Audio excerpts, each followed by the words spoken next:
Assalamualaikum warahmatullahi wabarakatuh. Ya, kembali bertemu dalam mata kuliah Sistem Pengendalian Manajemen. Kali ini kita akan melanjutkan materi terkait dengan transfer pricing. Nah, pada pertemuan kini kita akan membahas metode transfer berdasarkan biaya.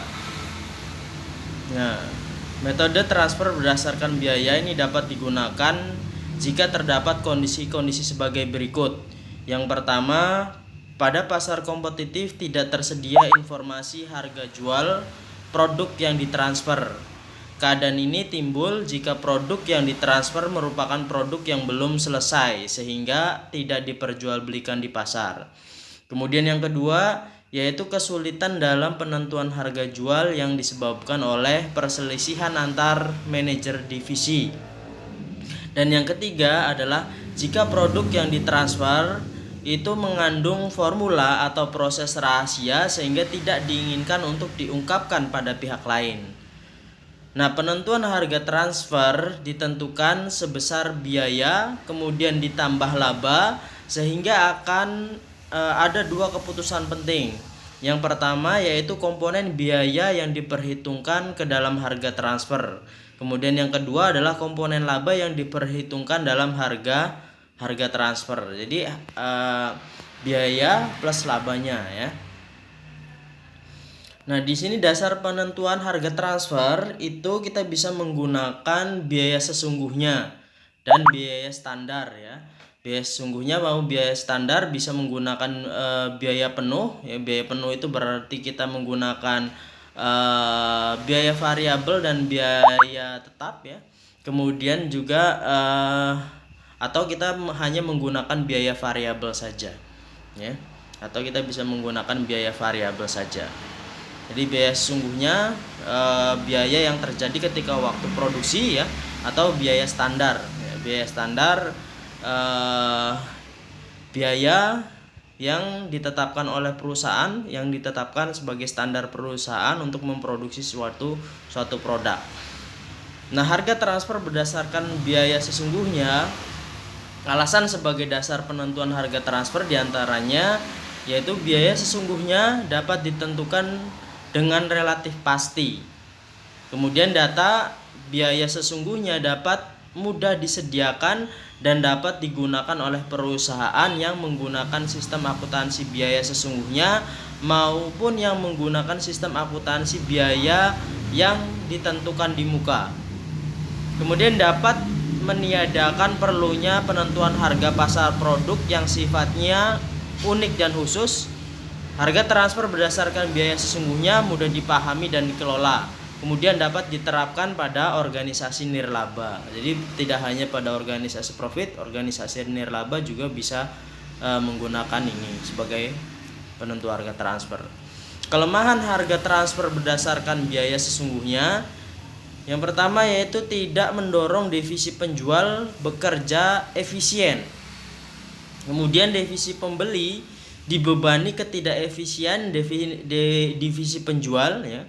Semakin tidak efisien divisi penjual berakibat harga transfernya semakin tinggi ya. Bisa menyebabkan ya perusahaan menjadi tidak kompetitif. Kemudian biaya sesungguhnya baru dapat diketahui akhir periode. Ya, divisi pembeli umumnya ingin mengetahui harga transfer yang ditanggung sebelum pembuatan keputusan. Kemudian metode harga transfer berdasarkan biaya sesungguhnya. Metode biaya penuh sesungguhnya. Jadi semua elemen biaya penuh sesungguhnya dari divisi penjual atau biaya yang meliputi biaya tetap dan biaya variabelnya ya. Jadi yang dimaksud biaya penuh di sini adalah dihitung biaya tetap dan variabelnya untuk menghasilkan produk sampai dengan siap ditransfer. Ya, membentuk dasar untuk penentuan harga transfer produk yang ditransfer ke divisi pembeli. Metode ini bisa digunakan jika penjualan kepada pelanggan luar dapat menyerap semua kapasitas yang dimiliki divisi penjual. Sedangkan metode biaya variabel sesungguhnya, jadi semua biaya variabel, tidak termasuk biaya tetap ya. Jadi semua biaya variabel sesungguhnya divisi penjual yang dipakai untuk menghasilkan produk sampai dengan siap ditransfer merupakan dasar untuk penentuan harga transfer produk yang ditransfer ke divisi pembeli. Metode ini biasanya digunakan jika penjualan kepada pelanggan luar belum dapat menyerap semua kapasitas yang dimiliki oleh divisi penjual. Nih. Kemudian harga transfer berdasarkan biaya standar. Tadi sesungguhnya sekarang biaya standar ya. Produk yang ditransfer dari divisi penjual ke divisi pembeli itu dibebani harga transfer yang ditentukan berdasarkan biaya standar dari divisi penjual. Keunggulannya ini memotivasi divisi penjual bekerja secara efisien. Kemudian divisi pembeli tidak dibebani ketidakefisienan dari divisi penjual. Nah, faktor-faktor penentu keberhasilan biaya standar harus disesuaikan jika terjadi perubahan tingkat harga umum yang tajam. Kemudian harus dihindari kecenderungan divisi penjual untuk menentukan biaya standar yang terlalu tinggi. Kemudian tidak menurunkan harga transfer dalam waktu tertentu guna mendorong divisi penjual meningkatkan efisiensinya.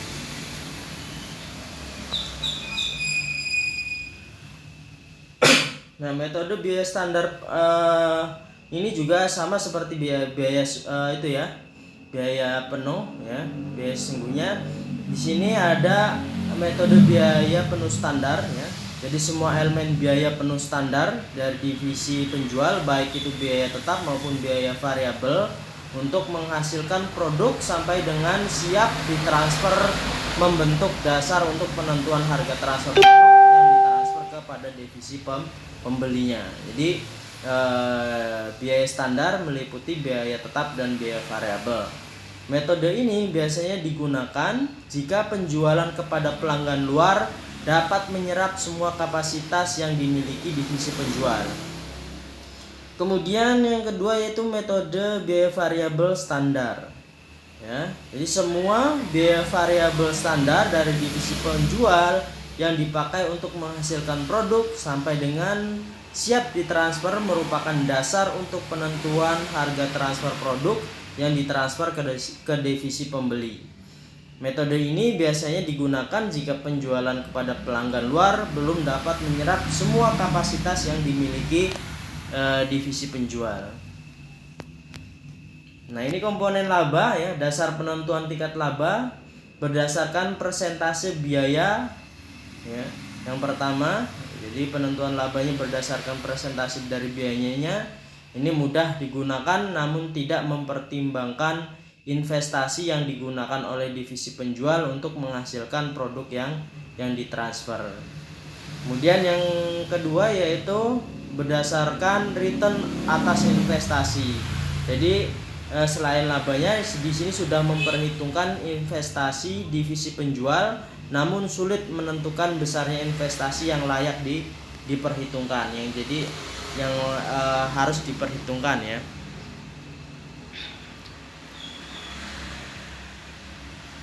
Komponen laba besarnya tingkat laba berdasarkan taksiran laba terbaik jika divisi penjual sebagai suatu perusahaan yang independen. Kemudian yang kedua berdasarkan taksiran return atas investasi yang diperhitungkan jika divisi pembeli harus menghasilkan sendiri volume produk yang ditransfer dari divisi penjual. Kemudian jika divisi penjual selain mentransfer produknya ke divisi pembeli juga menjual ke pihak lain, maka komponen laba dapat ditentukan dari persentase profit margin rata-rata berdasarkan harga pokok penjualan standar. Jika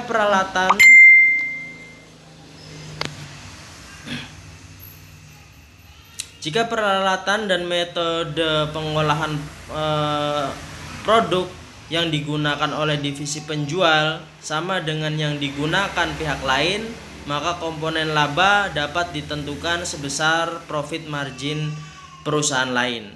Nah, profit margin sebagai komponen laba lebih baik dihubungkan dengan peralatan yang digunakan untuk menghasilkan produk dibandingkan dengan biaya.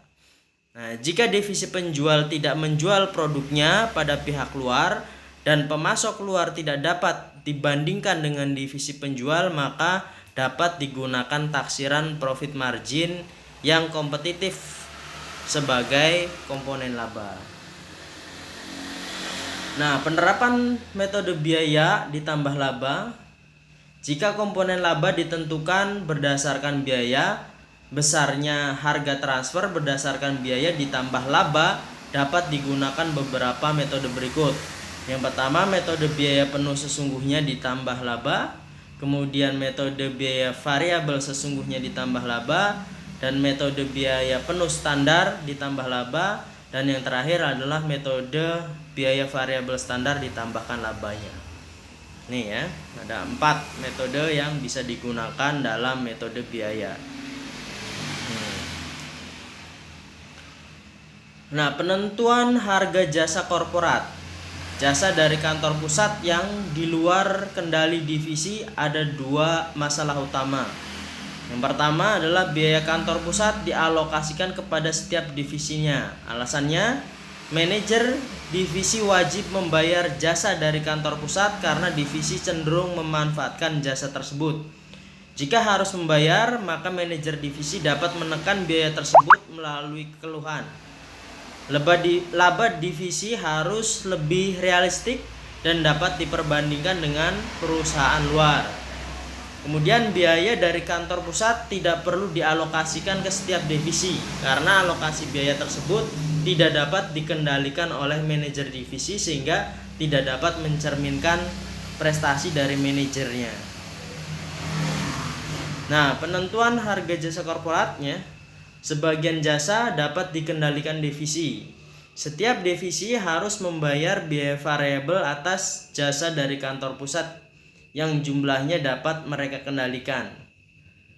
Nah, setiap divisi itu harus membayar jasa yang digunakan sebesar biaya penuh yang dianggarkan. Divisi membayar harga atas jasa dari kantor pusat setara harga pasar atau sebesar biaya penuh ditambah laba. Nah, kebijakan penggunaan jasa kantor pusat, divisi memperoleh kebebasan dalam menggunakan jasa dari kantor pusat. Administrasi harga transfer. Pengelolaan harga transfer memerlukan prosedur formal dengan tujuan agar harga transfer dapat ditentukan dengan baik. Ada 2 prosedur formal. Yang pertama, harga transfer berdasarkan negosiasi. Nah, harga transfer ini didasarkan atas tawar-menawar antar divisi, dapat terjadi jika memenuhi kondisi sebagai berikut. Yang pertama, terdapat pasar luar atau pemasok luar produk intermediate yang akan ditransfer. Kemudian bersama-sama memakai semua informasi harga pasar di antara negosiator. Yang selanjutnya adalah kebebasan divisi pembeli untuk membeli dari pemasok luar dan dukungan dan kadang-kadang keterlibatan manajer puncak ya. Jadi 4 faktor ini yang harus diperhatikan terkait dengan tawar menawar ya, yang menyebabkan terjadinya tawar menawar.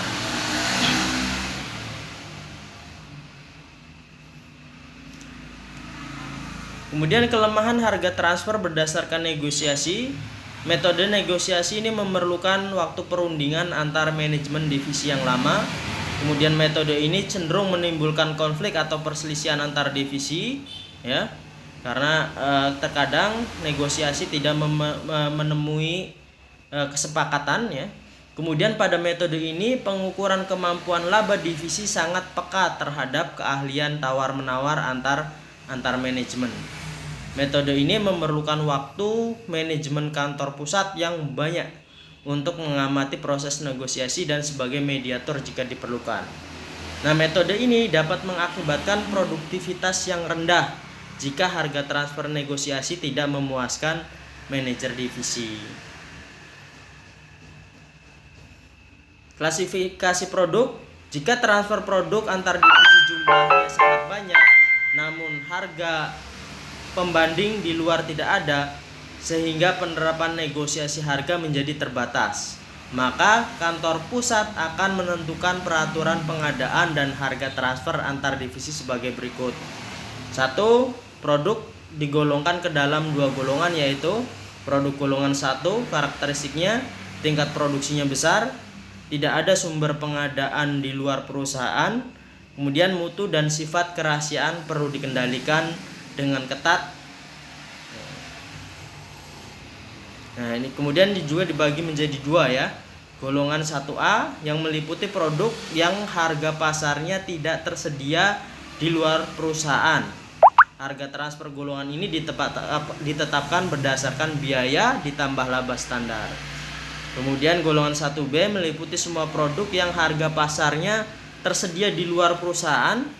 Harga transfer produk ini ditetapkan berdasarkan harga pasar. Ya.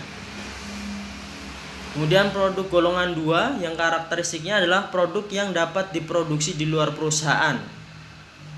Kemudian produk yang volume produksinya relatif kecil dan produk yang diproduksi dengan menggunakan mesin dan peralatan yang sifatnya umum. Harga transfer produk golongan 2 dapat ditentukan berdasarkan harga pasarnya. Ya. Kemudian sumber pengadaan produk golongan 1 hanya dapat diubah berdasarkan keputusan manajemen kantor pusat. Dan sumber pengadaan produk golongan 2 diputuskan oleh divisi yang bersangkutan. Nah, harga transfer berdasarkan arbitrase ya. Nah, ini proses negosiasi antar divisi itu bisa tidak mencapai kesepakatan harga ya dan syarat transfer. Maka manajer kantor pusat perlu menciptakan arbitrase harga dan syarat transfer.